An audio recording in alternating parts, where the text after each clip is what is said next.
Good Thursday morning, third graders. This is March 26th. We're on lesson 133 today. We have a math quiz and a language papers to do and then a math paper.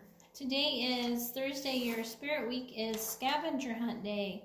I have a scavenger hunt posted on Facebook and on Remind that I've sent out that you guys can get outside today and do a scavenger hunt. You don't have a ton of stuff, some stuff to review for your test tomorrow in language. Your language papers will help with that. And then math page. All right, so we're going to start in on language. There's not really any new lesson. I'm just going to talk about page 150 and 151. It is Thursday. Remember, on Thursdays we do 2 language papers. It reminds us that an adjective is a word that describes a noun. It answers 4 questions. What kind? How many? Which one? And whose?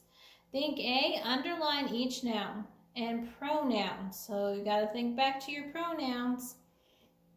Circle each adjective. Draw an arrow from each adjective to the noun it describes. Remember B, underline the correct word in parentheses.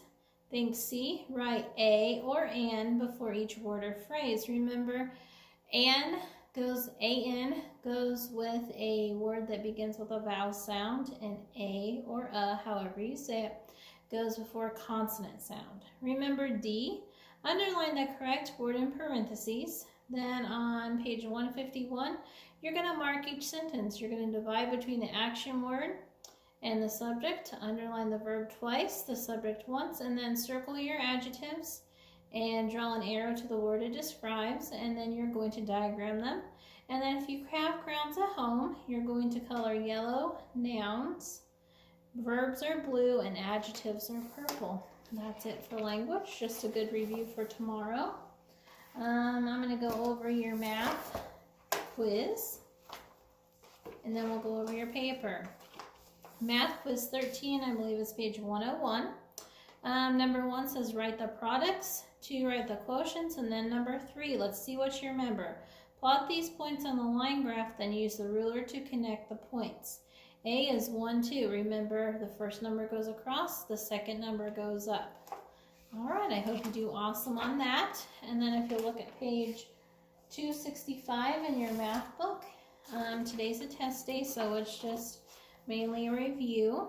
Number 1 says solve the problems. There are 2 steps for both problems. Number 2, write the Roman numerals. 3, follow the signs. 4, divide to find the fractional part, so you will have remainders as answers there when it says fractional part. Set the thermometers on number 5. So you got to remember water boils for Fahrenheit, water freezes, and then water boils for Celsius and body temperature. See if you can remember those. We reviewed those this week. Fill in the blanks with greater, less than, or equal. Then number 7, find the missing term. 8, reduce to lowest terms. And then 9, color the triangle red, the pyramid blue, and the cone purple. All right, that's your Thursday. There's not much to it. Hopefully you're moving right along. I'm sure you're doing great. I miss your smiling faces. There's no science. We'll start science back up on Monday. I hope you have an awesome day. I hope your scavenger hunt goes awesome. I will see you on Friday.